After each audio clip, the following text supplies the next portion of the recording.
What if the universe is in a constant state of sending you feedback? Welcome to There Will Be Signs, a podcast that celebrates the stories, synchronicities, and strange nudges that remind us there's more to life than what we see. Here we'll talk to deeply intuitive guests and offer practical ways to connect to the magic, whimsy, and unseen helpers that exist around you every single day, because you are supported, dear listener. It may not always feel that way, but there will be signs. Welcome back to another amazing episode. I'm really excited about this one. Hi, Amanda. Hello, hello. How are you doing today? Good. I'm excited to talk to Danielle. I am too. See what that awakens in me this week. Yeah, let's see what the conversation stimulates. So it's interesting, right? Because Danielle's a little bit different than some of our other coaches in terms of what she focuses on. I'm going to read her bio real quick, which is that Danielle Lee Darling is a soul sovereignty coach and healer based in the Nashville area who helps women break the cycle of heartbreak and find love by first finding themselves. Her work gets to the root of what most methods miss, healing the subconscious beliefs that have been quietly running the show so women can stop repeating the same patterns and become sovereign, secure, and unfuckwithable. I love that. She is the creator of the Love Pattern Framework and the soon-to-launch Sovereign Love Academy, a transformational container for women who are done with surface-level solutions and ready to change their love story from the inside out. Love that. So we haven't really talked to somebody yet who has been focused more on the interpersonal side of the human experience. I know. I think there's going to be a lot to talk about. Like a lot. I wonder if we'll be able to stick to We're an hour here. not going to get it all. No. We're not going to get it all. I already know that it's a no. There's just too much. That's something like we all find so interesting because we're all narcissists. And we all, it's true. Like a little bit. Yeah. We're diagnosing all of our listeners as narcissists. I am a little bit. I think everyone's a little bit interested in learning about why we tick. Yeah. I think that's why all of these guests are so fascinating because it's all about like, okay, based on your teachings and everything that you are working on, you know an element of why I am who I am. And I think that that's really fascinating, and going to hear this new method and this new version and this new way of learning why we are who we are and why we do what we do. It's endless possibilities. Yeah. And as we've heard, like, I think a few of our guests say, and it's so true, like, isn't there just something so deeply healing just about being seen, right? And being seen from a different angle. Feels just as good. It's like, somebody gets me. It's validating. It is. And narcissists. See? I don't know about that. Okay, maybe not that. But it is, it's about you. I mean, narcissism is really interesting. We're not going to dive into the ins and outs of narcissism, but I do think that there's a fine line, right? Between like the very normal, deep, and tender need to be seen and the very pushy, you have to see me a certain way, performative way that narcissists operate. Oh, well, I wasn't thinking about it that way. I just thought about it as me portion. Sure. Hey, maybe that's a part of you that needs a little love. It's okay to be a little me sometimes. Yeah. Some friends might disagree that I don't need more of that, but who knows? It's not about them, is it? It's about me. It's about me. At the end of the day. I was going to say one more thing before we dive in, but I can't remember what that is. Oh, so I have one thing I want to kind of request of listeners now that we're a few episodes in here is because we just have this short amount of time to talk to these amazing people who are coming on the show. If there's anything that's like coming up for you where you're like, oh, I really wish that you dug in more on this subject, or I really wanted to know a little bit more about this, please feel free to reach out to us, to leave comment, whether on any place that you listen, if it allows you to leave comments, leave some there, or find us on Instagram at There Will Be Signs Podcast. Send us a DM. Yeah. Make some comments on some of the stuff that you see. Just like let us know what is it that you want to hear more of, because then in season 2, we're going to keep all of that in mind and we're going to start asking those questions. Yeah, So that'd be really helpful, I think. yeah, but in the meantime, we're just going to make some guesses. We're going to guess what you want to hear. We're going to drive with what was really fueling our curiosity and I'm go going to from talk there. about what I find interesting, me, Yeah. what Me, I me, want to me. know, me, maybe what you like. In the meantime, enjoy the me of it all. Yeah. And let's dive in. Hi Danielle, thanks so much for being here with us today. I am so grateful for the chance to connect. This is exciting. Yeah, it's so fun. This is our first season, and so we're always like just really truly grateful for all of our guests who are taking a shot. You know, it's not live yet, so you're just like, sure, I'll do this Yeah. with two strangers. This sounds fun. Yeah. I was going to say, it's like talking to two strangers who will soon become your new friends. Well, that's the thing. It's like when you walk in this world of spirituality and intuition and you just meet the best people and it's just trusting that, your paths are going to cross the right people at the right time. Yes. I And that's love what this that. is all about, right? Yep. Right place, Mhm. right time.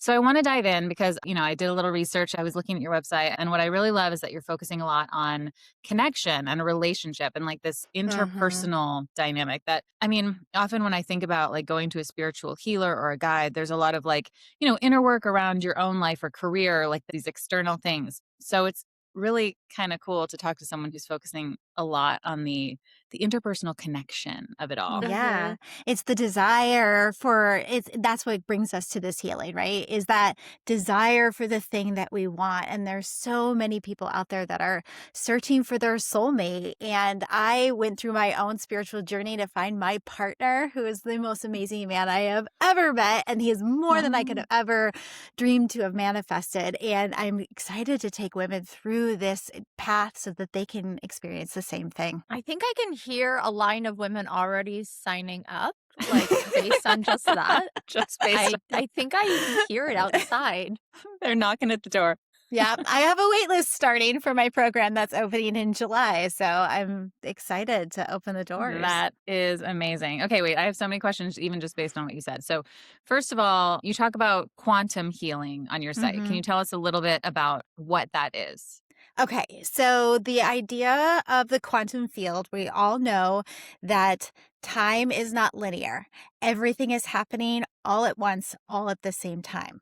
So the healing that I do is on the quantum level. It is on the DNA level because our epigenetics, so our genetic experience and all that we've downloaded from our ancestors, that is within us. So that's that timeline. We also have our past lives that are informing our DNA and everything that is a part of who we are. And then it's our soul contract and the things that we've experienced and the agreements that we've made for this lifetime, as well as this lived experience. So we've got all four of those things combining. And so the healing that I do is on that quantum level.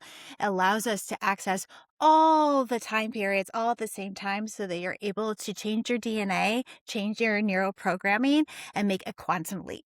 Woo! Amazing. So you get into past lives with your clients. You get into all of it. All of it. Because it all informs it, right? So it's not just Yep. one thing. Yeah, it's all part of us. And all of it is informing the decisions that we make, the beliefs that we have, the ways that we maybe self-sabotage, speaking for myself here, like that kind of thing.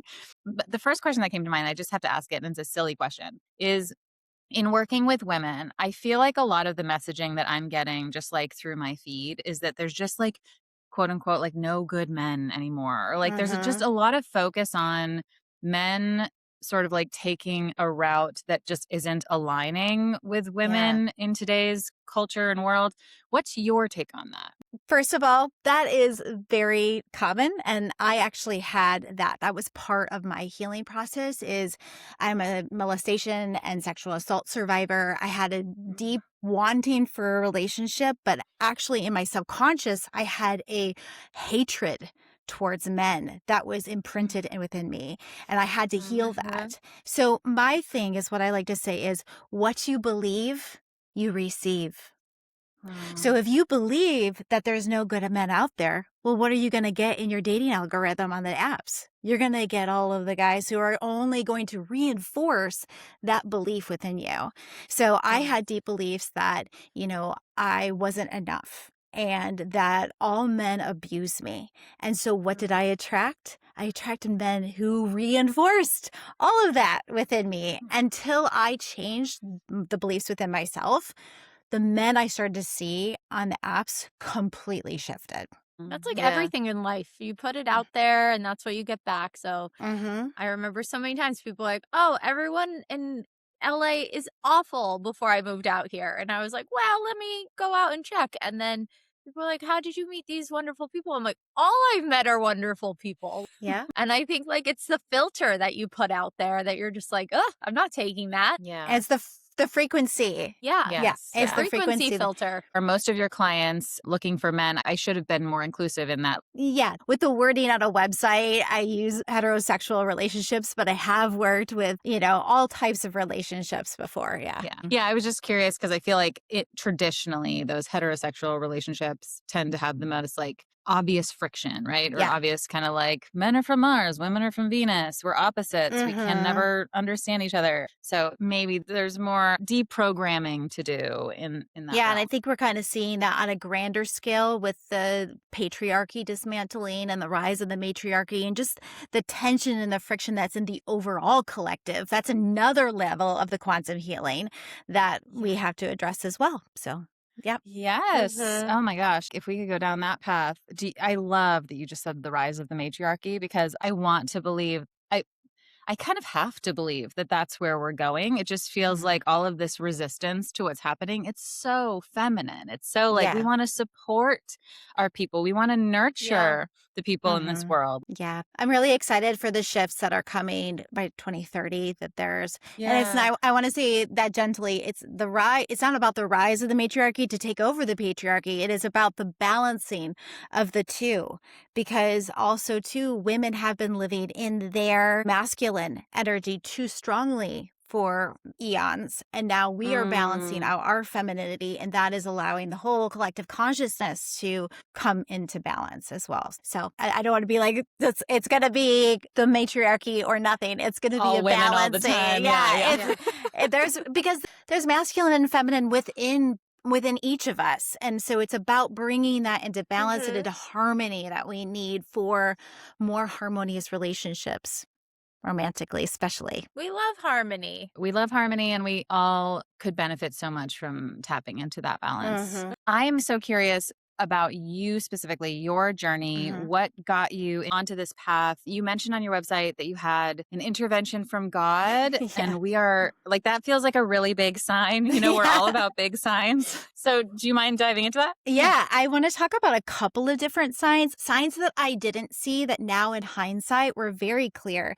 And then the sign that I talk about on my website. So like I mentioned before, I'm a sexual assault survivor. And out of that experience, I hightailed it directly for a man who is exactly like my father, as we do, because I hadn't explored any of my own healing. And good, loyal, hardworking man who exacerbated every single one of my wounds. And we were married for about 13 years. He's a great co-parent and partner now, but just we weren't compatible. And I remember early on, it was a couple years into the marriage, I went to a girls' weekend and all of us are reconnecting from all of my girlfriends in college. And I let out everything that I was frustrated with and the pain that I was feeling and the heartbreak and the aloneness I was feeling in my marriage. And I produced a full torso rash, excruciatingly painful, red burning rash. And nobody else got it.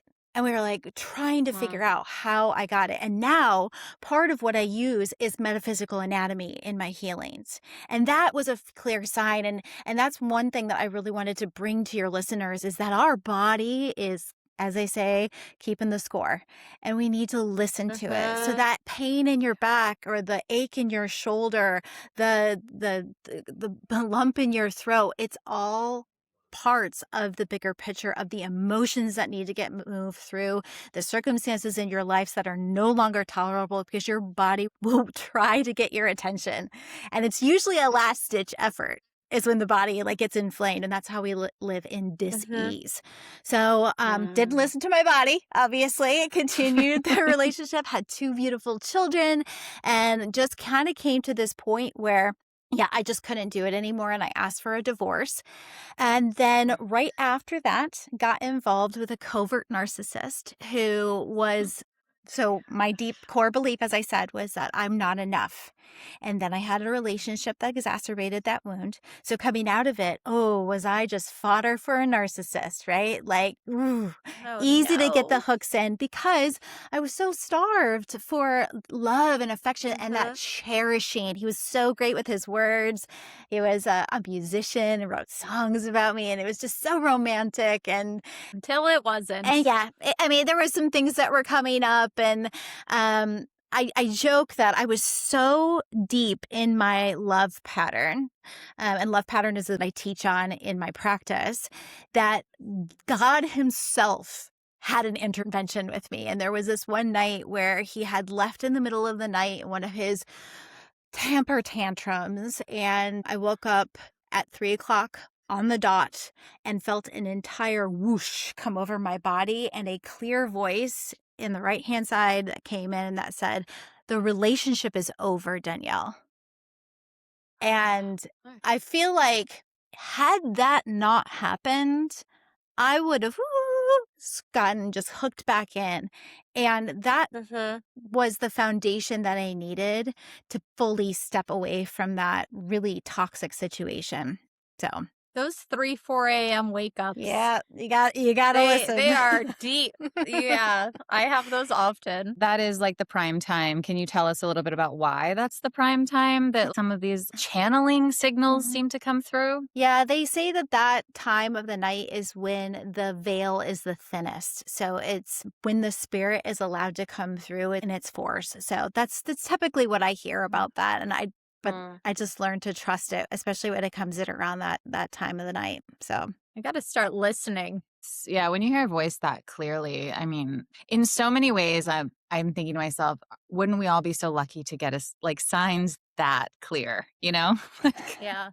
Move on. This is over. I know.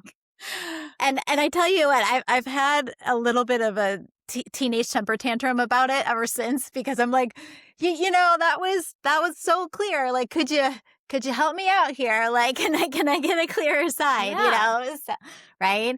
But I think that a lot of times, especially in our society, we're just like hustling and grooving and moving so fast, and we don't leave enough room in our day, in our schedule, to allow for those synchronicities, to allow for those moments of inspirations and those like, ooh, I think I'm craving an acai bowl. I'm going to go down the, street and do that. No, I have this lunch date scheduled, right? So we're not allowing for it. So part of my practice is to try to allow for a little bit more flexibility in my schedule, so that when intuition hits, we can run with it and just see where it goes, right? Yeah. So yeah. Now, you talked about like hearing your voice coming in through the right side. Do you experience the clairs? Like, do you feel like you channel pretty frequently? And if so, how do you experience that? Let me just say that like everybody's way is different. It's about sitting with your way and like letting your way really embed and be embodied, right? So for me, I kind of have like a fun banter with Creator, which is what I use in my healing. And I'm like, give me a yes, give me a no. I was like, and I give him a high five and whatnot. When we were doing our healings and stuff. But I feel a pull on the left side of my face when it's a no, and then I feel like a tingle like down the right side of my neck up through the top of my head when it's a yes. So that's usually how I hear that. When I'm in a healing with someone, I'll get a thought and an inspiration, but I'll double check it with Creator just to make sure, because I have part of my gifting is helping people be seen and safe. I could take an incident in something they're struggling with, and I can connect all the dots back to like, okay, this is why this happened to you, and help them kind of create that compassion for themselves that they're not broken beyond repair. And it makes total sense why they're here. And so I just double check that to make sure that my ego isn't overriding the inspiration from the creator. Yeah. So It's a great way of just double checking where the source material is coming yep, from. yep. And some people will get like a pinch in their gut, or they'll hear a certain voice. It's like, but like I'm saying, as you're exploring this signs that you want to get more clarity around, just trust what is true for you. What the way that I receive it, the way that you receive it is could be completely different. It's about finding out what is true and the way that the creator is coming through you. Yeah, absolutely. And I love asking that question of people because the answers are so different. And we all do have like our own way of tuning into our yeses and our nos. And you're, I think, the first person we've talked to this season who's really explained like that somatic sensation, you know, like, oh, I get a specific pull here, or I feel the tingle. And I also noticed on your site that you do some somatic movement work. Yes. And so does that come into all of your healings as well? Just like really getting to know, because sometimes, right, the signs come from like inside the house.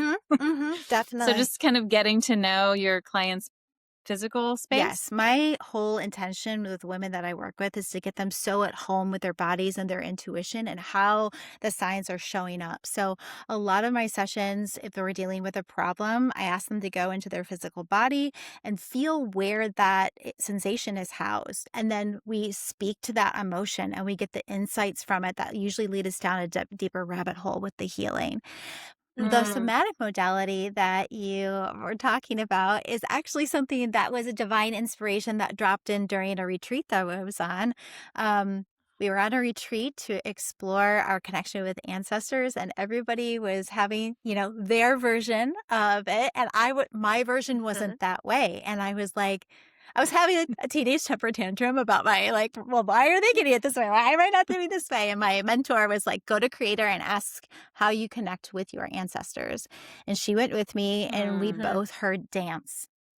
And she said, by the end of the retreat, I want you to lead something that's rooted in dance for healing. And I tell you what, the whole thing dropped in. Within 20 minutes, I had a soundtrack. I had exactly what I was going to say. I knew exactly how I was going to lead them through it. And the women that were there at the retreat, some have said that they haven't experienced anxiety since that movement modality. So it's really powerful when we actually get into our bodies, and especially in this culture, we live so much in our heads and our body holds so much wisdom. So it is a beautiful movement, free movement arc that I take them through subconscious healing, inner child work, and then future self-embodiment with a music-driven soundtrack. And do you have a history of dancing? Like, were you a dancer or this just came through? This is just special for you. I think it was like jazz, tap, and ballet until I was in second or third grade and stuff. I have a couple of pictures of me in tutus. But I've always loved to dance, and it's so important movement because, that's the way that we used to process. And there's still some like Aboriginal cultures that do that. They dance around the fire at night and they leave their pain and they leave their emotions in the fire and they process them. And, so many of us have like hip pain and joint pain. That's where a lot of those emotions in our body get stored. I had tremendous hip pain when I was on the right side. Again, ignoring the signals when I was in the relationship with the covert narcissist, right? Right side is generally masculine influence, right? And the hip pain is about forward movement. It is about our direction in life. And it was holding so much energy. And I didn't put two and two together until I needed the intervention from God because I was so deep in it. Right. Yeah. Well, and one of the reasons I asked you that too is because for our listeners, like you don't have to have like a long history, a long relationship with movement for it to be a powerful form for you to tap into later in life. Yeah. And I am really curious to know what the signs were when you met your current partner, who sounds like a really lovely He's amazing. match. And just to go back on that, that's why my modality has no choreography. I have women who stand there and just sway like this for an hour, and they're like, that was the most profound experience ever. And then there are some women who are jumping on couches and flailing their arms. It's about trusting your body and tapping into the energy of your body, not anybody else's. So, but when it was actually just around the same time as that retreat where that modality had gotten dropped in, I had been off the apps. I was doing the deep work. I was healing my feelings around the masculine. I had gone away for a solo trip for my birthday, the first time I'd done that ever, and just was really reconnecting with myself. And right before the retreat, I got this like, get back on the apps. And I was like, no. Things are good right now. Like, I don't want to go. You got to be kidding me, right? And it was like, nope, get back on that. And 100,000 other women out there right now. So I got back on the app. I went on a date with a lovely gentleman right before the retreat, and he was great. And my old self would have continued down that path because he was like, okay, this is fine. He's nice. But then I had done so much work. I felt like they always say you get kind of like a test right before the like a yeah, pop quiz. it's like, are you ready? Because I'm going to give you something that's almost right there, and you gotta make the choice. And I came back from the retreat just transformed and said, okay, I'm going to let this one go. And the next week I saw my partner on the app, and I'll tell you, I should not have said yes. I should not have even swiped on him because I have standards, ladies. Like, you have to have something written. I need to know you spell. I need to know you have teeth. I live in Tennessee. I've run into that before, let me tell you. So there was things that I should not like, but there was something about his picture that I was like, this one. And you know how you swipe on those apps and you're like, you forget who you swiped on. And then, but him, I kept checking like every day. And from the first message, it was just like, we have all of our values line up, all of the ways that we like to see the world, all of our place that we're at in our spirituality, the way that we raise our kids is just, he's beyond the match that I had been manifesting. I had been doing that work. I wrote a list of every single attribute that I wanted. I am working on this framework called data-ing. It's not dating, it's data-ing, how to stay objective and heal yourself through dating by using people as mirrors. And every date that I went on, I was like, I like this. That has to go. And I kept everything very concise on a list, and he meets every single thing on that list. He could be a little taller, but everything we joke about that too. But like, God knew what he was doing because his height is perfect for me. My neck never hurts. So when I'm kissing him, so there you go. Someone said like, there's so many perfect men out there, but they're 5'7" or 5'8", and women will just pass them by. And I joke with my husband too. Like, he is allegedly 5'8". 5'9" according to him, but I think he's 5'8". And we met in real life and literally sparks immediately. But had I seen that stupid number on an app, I probably would have been like, maybe not. Isn't it funny, right? The judgment we make just over a couple of numbers. Yeah. Yeah, but data-ing. Yeah, I love like that. Something I think my friends would love to hear about. Yeah. It's genius. I remember when I was dating, and I created the list. It wasn't as robust. Like, I should have been data-ing, but you have the list, and it's so validating when you meet somebody who just checks all the boxes and you're like, wow, this exists. And our relationship is incredible, but it triggered me in ways that I was not prepared for. It brought up all of it was kind of like the cherry on top of the spiritual healing sundae I had been like creating over the year. And I remember like a weekend, he said, I love you. And when I had just come out of not just, but like a year and a half ago, had that covert narcissist relationship. So I was like, woo, I can't say it because this is the experience that I had, but he holds so a tremendous safe space that I was able to say, this is where I'm at. And this is the way it's been activated inside of me, this trigger that I have. And that's the other part of the data-ing, right? It's noticing, how am I getting activated in these relationships? How am I getting active? Where is that coming from? And being able to communicate about that and saying, okay, to a partner who can hold the space, listen, this is a part of me that needs some tender, loving care. And being able to communicate about that is the other aspect of data-ing that you develop through the process. Yeah, I think you're bringing up something that's really important, which is that, like, there's one way of looking at the dating world of like, okay, you have to match everything on my list. And if we get into a relationship and you trigger me, like, we're done. And then there's another part of it.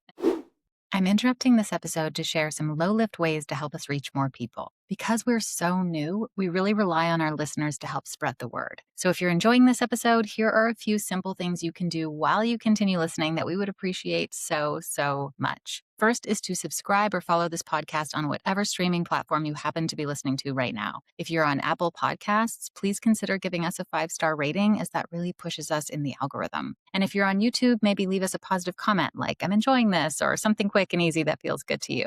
And lastly, talk about us. Share us with a friend. I recently saw an Instagram post where someone said, I know that if I ask my girls to share my work, they will. And I was like, that's it. So we're asking our girls, if you like it here, please help us build momentum. We're so grateful to have you. I'll let you get back to the episode.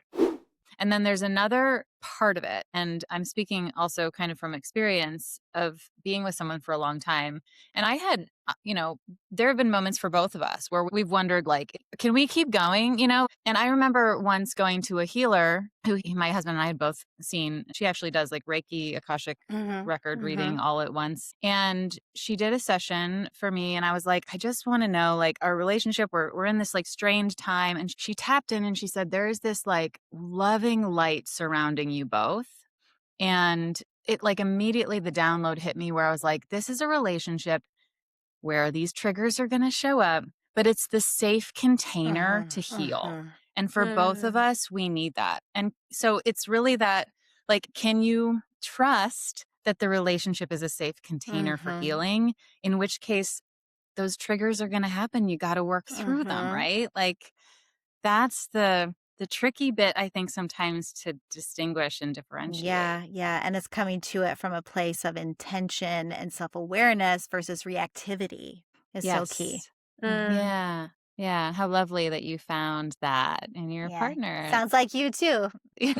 Yeah. And then, we have 2 little kids. So we're in the thick of it now as well. Oh, yeah. We're navigating some chaos together.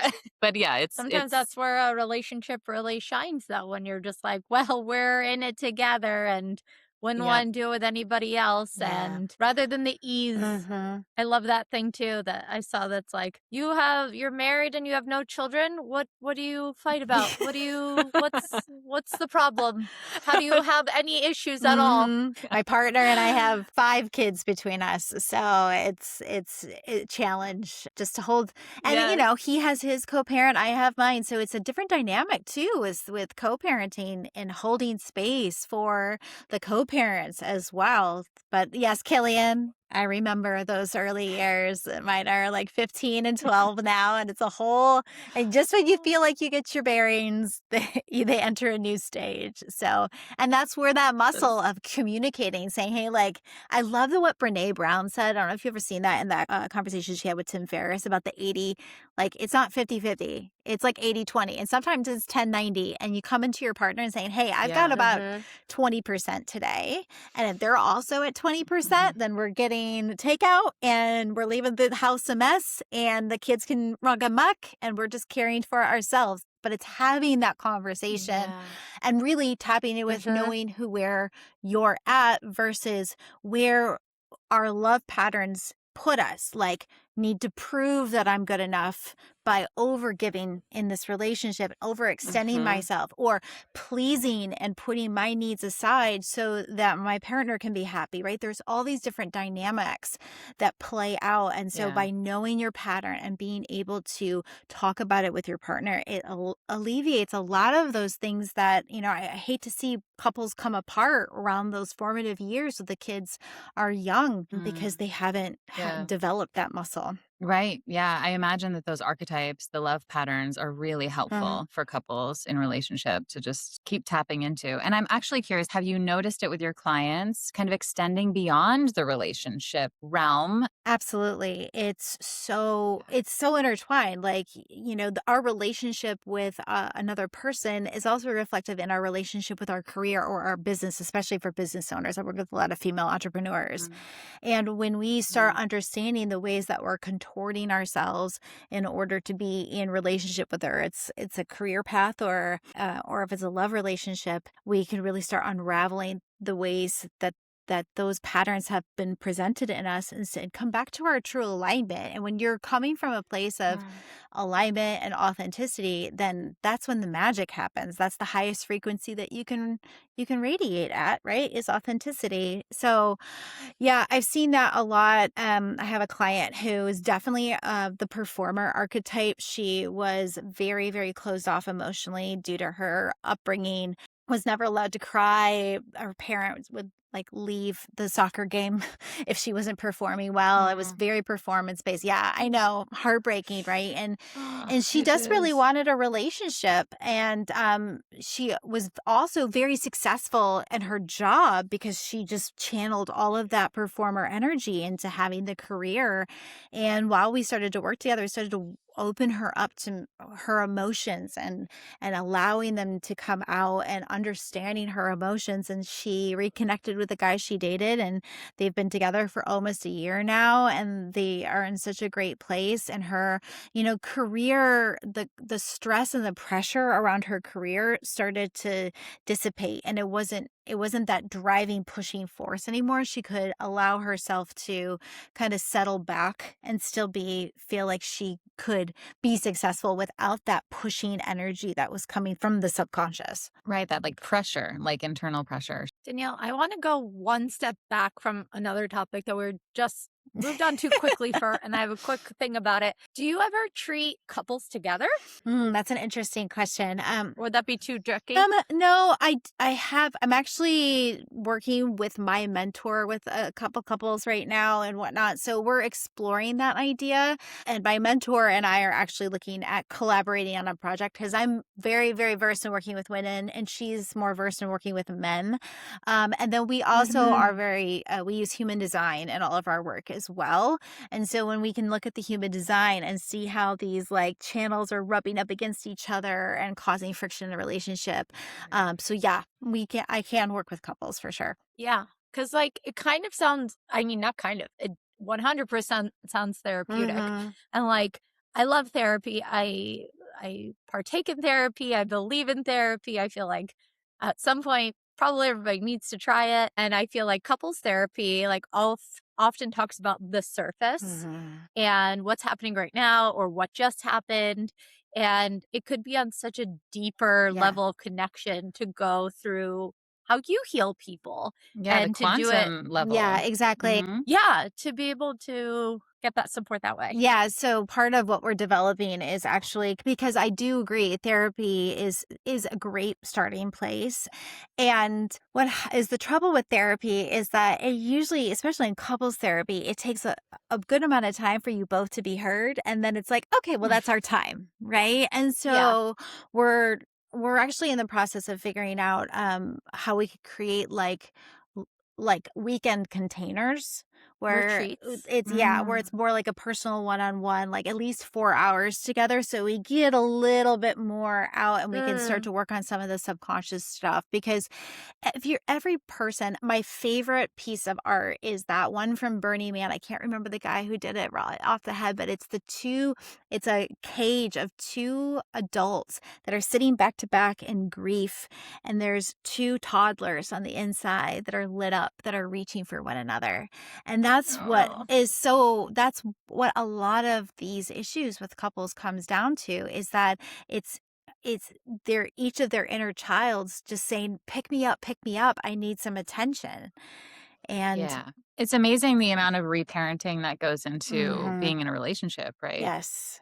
And seeing what your inner child really needs. Mhm. I wonder culturally, I'm curious if you've like thought of this before in a similar context, but we as a culture, my friend and I were talking about this recently, we don't really have any ceremonies into becoming adults.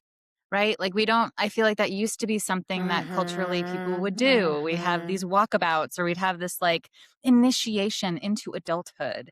And mhm, I feel like so many adults in at least the Western world are just like grown children. Like we're still operating from all of our childhood mhm. wounds where we haven't had that like, oh, my adult self is coming online and I'm welcoming this in. I mean, think of all of the memes out there of like Yeah. adulting and like, I can't do it. Like, Yeah. Yeah. People are like, I'm 40 years old. I should not be trusted with this. I It's don't like, think I felt like an we should adult be. until like last year. I finally just put myself through an initiation of like, I'm allowing my adult self to come online. I should be there by now, right? Like, Mhm, Oh, yeah. I mhm. bought a refrigerator and a stove, and that was what I said I became an adult. But I do love this recent thing that this person is like doing patches, like adulting patches. So hmm. every time you go, Like like Girl Oh, Scouts, like I Girl like go, the Scouts. girls. yeah, like I Girl love Scouts, it. but they had this really great name for it, and I can't remember because they were pitching names, but it was like that, and it was just like, I got my first mammogram, I get a patch, Oh, yeah. like little adult things, like, oh my god, I did this thing, and you're just like, "Ugh, yes, let's honor that, let's celebrate that, because I think, Yeah. Killian, you said there's no like adult, like there are customs, like you're an adult when you have your bar bat mitzvah, you're becoming an adult when you have your Mhm. quinceanera or your Mm, confirmation, and it just Yep. depends mhm. on your culture. And but like, are you? Because they're 13, and to me, that's not really there yet. But like, Yeah. there should be something when we're Right. actually there, like Yeah. Right. more brain development time frame. I agree. I Yeah. agree. That's true. And you think about it biologically for women, we have kind of that coming of age with our menstruation cycle, right? So we do Yeah. have that. Mhm. My heart breaks for men more so because there isn't that rite of passage that is as pronounced culturally. Like you said, we have the bar mitzvah and the bar mitzvah, but we in the quinceanera. But is there something for? I'm not sure culturally that there's something for boys on that aspect. And there is, Oh. Yeah. I think, a deep longing for more of that ritual to come about in our culture. I was funny. I was on a bachelorette party with my girlfriend a couple years ago, and we were in New Orleans, and go by these big estate homes, and we're on this like walking tour, and all of these estate homes had this little carriage house in the back, and I was like, oh, tell me about that. Is that for servants? What is that about? And she says, no, no, no, it's a garçonnier. And I said, "What?" Mm. And I used to take French. So garçonnier, garçon is boy, right? So when the boys turned Uh-huh. 13, they would move to the garçonnier and they would take care of their own Oh. home. They would cook for themselves. They would clean they would learn how to take care of a home. And, I Wow. think culturally we try to give our kids what we didn't have. And so, I have friends who are in the own cleaning companies, and they clean, and there's like literally a 14-year-old boy that's playing on his phone while she's mopping Uh-huh. the Mhm. floor. And it's like there's these Right. things that we're doing because we think that we're making things easier and great for our kids, but we're not teaching them. So I agree with you that there really needs to be a shakeup in this area to Yeah. create those rites of passage and to honor them, because we're not honoring Yes. the transition of life. And then as we speed forward, then when we come into aging, we're not honoring ourselves in aging. I'm turning 45 in a couple of weeks, and I'm like, okay, how can I Yeah, 40 honor Club. this? Whoop, whoop, right? I love Yeah. the 40s. There's so much wisdom that's dropped in the 40s. Me Like, too. for all your Yes. listeners who are not in their 40s or they're dreading their 40s, it is such a beautiful decade. Such a beautiful decade. And Yeah. I hear it gets even better and better. But that's the choice and the honoring of that. So, yeah, I agree with you guys totally. I imagine that what comes up for you in your practice is a lot of this inner child work, right? It's a lot of Yes. these like older wounds that like we haven't worked through. And perhaps maybe there's a model one day where we can have an initiation and those inner child parts need to be addressed as part of that. Yeah. So when you are working with a client and you notice some of these patterns coming up, and I'm not trying to get you to like share your secret ingredients or anything like that, but what are some of the ways that you help them shift out Mhm. of that like wounding pattern? Do you feel comfortable kind of talking about Yeah. how that shift occurs? I love that you're bringing up this topic because I love inner child work as part of this whole smorgasbord of healing that I do. So I like to say, like, if you think of an onion, our nervous system is just an imprint of all the versions of ourselves. Every part of ourselves that set that tripwire, set that alarm inside of our physical bodies that this was not safe, this was not okay. And every time we're getting activated is like our younger child, our inner child running up to us saying, pick me up, I need some attention. So I work with my clients to help them understand that relationship. Because when you can actually visualize the younger version of yourself, it's very powerful and it makes it visceral and actionable because you can see it and you can feel her. So one of the mokshas that I lead is about I call in all the other versions of ourselves. You know, that time that you learned that love wasn't safe, the time that you learned that you had to contort yourself in order to be loved, the time that you had to put on a mask to hide who you truly were. And we send love and energetic healing to that and accept that person in all of their mess and all of their flaws and all of the mistakes that they've made and integrate that back into the nervous system. So I think it's a really powerful way to really bring together the mind, body, and spirit in healing in like a somatic sense. So yeah. What a gift you are, Danielle. Truly. No, Truly. for I real. receive I'm that, like, Amanda. Thank you. you are literally, physically, emotionally, spiritually, like you're a gift. You're bringing positive change into the world. You're bringing our better, more authentic future selves to the present. Yeah. And I could like cry about this. Like that's so magical. I do have some questions about sessions, but I don't know if this is the right time. But no, We'll like talk. no things like that I think our audience would want to know. Sorry, I Sure, got like yeah. a little emotional. Oh, I received no, like- that, Amanda. Thank you so much. Oh, we could go back and forth for like hours like this. But you know, how long is a session? How many times do your clients come back? When your clients find you, you know, they're coming in with a plethora of different variety of questions, issues, concerns, hopes. And what does that look like when someone's coming to you fresh? Like, I need some healing. I know I need healing. I don't know how to get it, but I think you are the best way to get there. So it definitely depends on where the person is starting from. You know, so I have people who have come in who have done some work in some aspects. Maybe they've been in therapy for several years and they've started to scratch the surface. They started to understand themselves. And some will come in for just a handful of sessions. And then I have a client that I've worked with for a year and a half. We do monthly sessions. So it just depends. The other part about this work, though, is that when you start peeling back those layers of those things that have held you down and kept you from yourself, and you start exploring the world as your full authentic self, well, that's going to open up a whole other layer of things that are uncomfortable and you're getting your nervous system used to.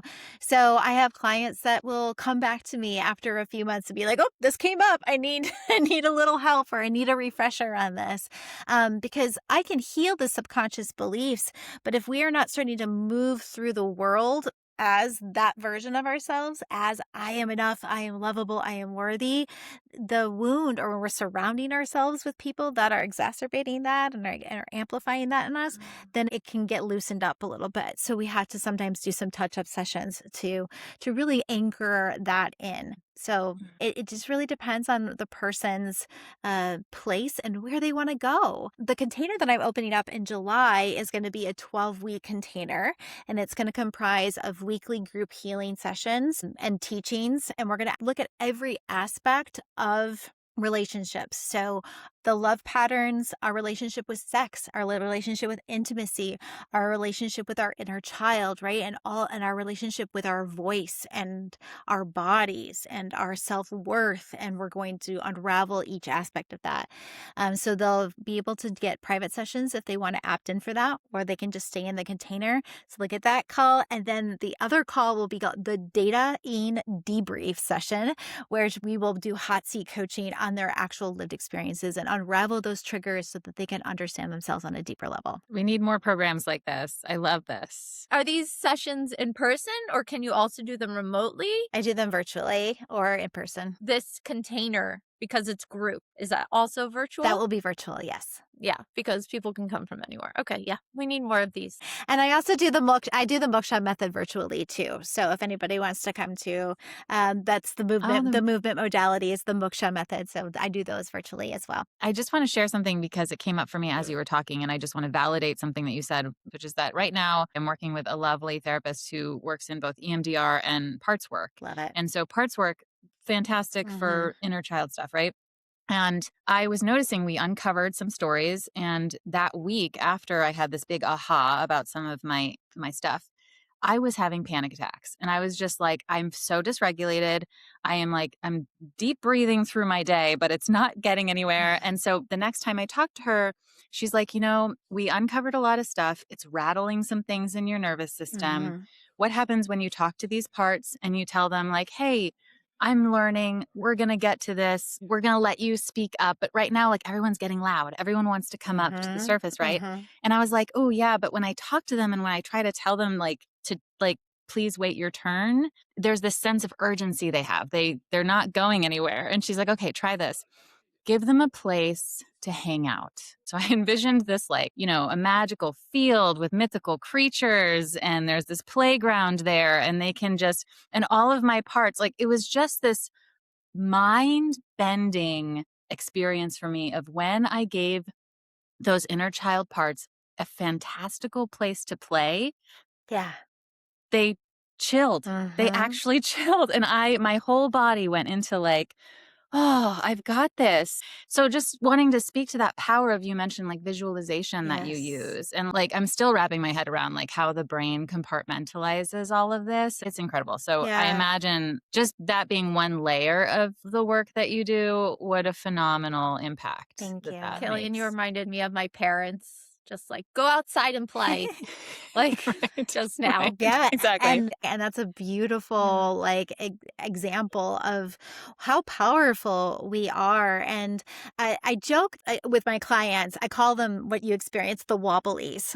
We basically took a scab off of a wound that was keeping everything inside. The other analogy I use is the beach ball analogy. It's everything you've been trying to hold down for so long, all the physical, mental, and emotional energy that you've used to hold a beach ball underneath the water.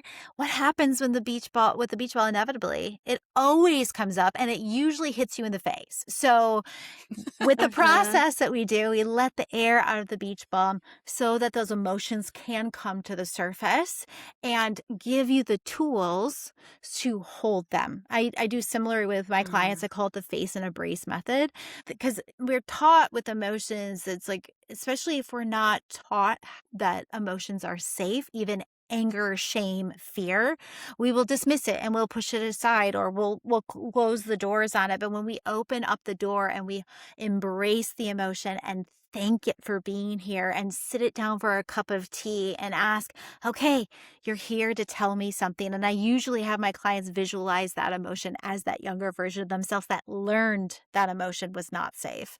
And when we disarm it, it allows us to really come into connection with it and allow it to tell us what it needs us to know.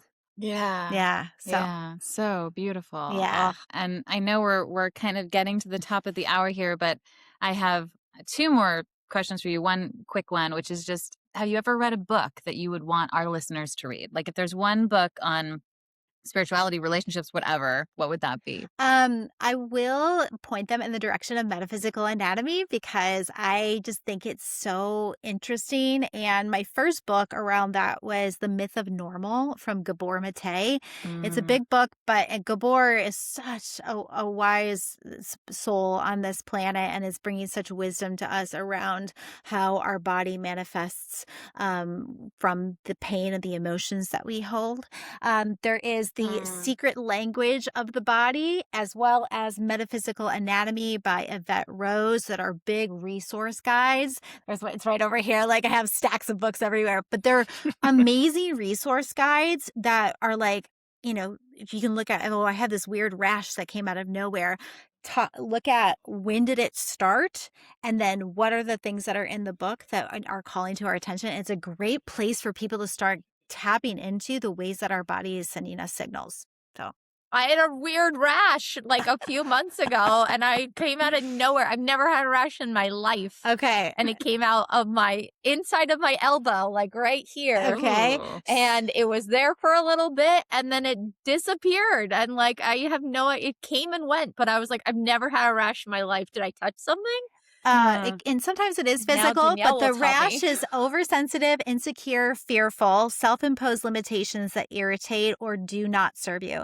Small explosions of anger that are erupting in your skin, feeling threatened by someone or something, and suppressed emotions that can no longer be pushed down. So I would look back at what was going on during that time, and Yeah, I'll have to look at my like photos. yeah. It popped up and it disappeared. And a lot of times the joints, if it's around like a joint, especially the elbow, it's about a union of two things. So it's a lot of times related to relationships and stuff. So It's really fascinating. I wonder what is Okay, I'm happening gonna then. get those books. I'm going to bookshelf.org.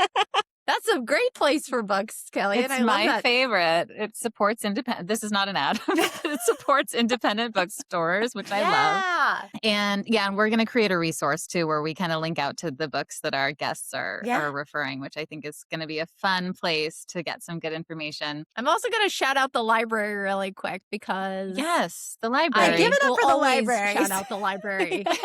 Exactly. I love the library. Sorry. Okay. No, absolutely. Go to your local library or bookshop. Yeah. Thank you. So Danielle, where can our listeners find you? I am on every social media channel at Danielle Lee Darling. And that's Darling as in, isn't she darling? Not Darlene. Yes. That's my name. So, and that's the best place to find me. And my website, everything is Danielle Lee Darling. Perfect. You are a darling. I saw that in your name and I was like, she's probably going to be so sweet. Thank you. Well, thank you so much for being here with us today. And Thank you, we Danielle. just really look forward to staying connected. It's been super fun. Thank you so much for having me. Thanks for making me tear up. All right. We'll talk soon. Bye. Thank you so much for being here and making it all the way to the end of the episode. If you enjoyed listening, please do help us get the word out. Pump us up in the algorithm by liking, subscribing, reviewing, all those good things. Much love. See you next time. You are supported, dear listener. It may not always feel that way, but there will be signs.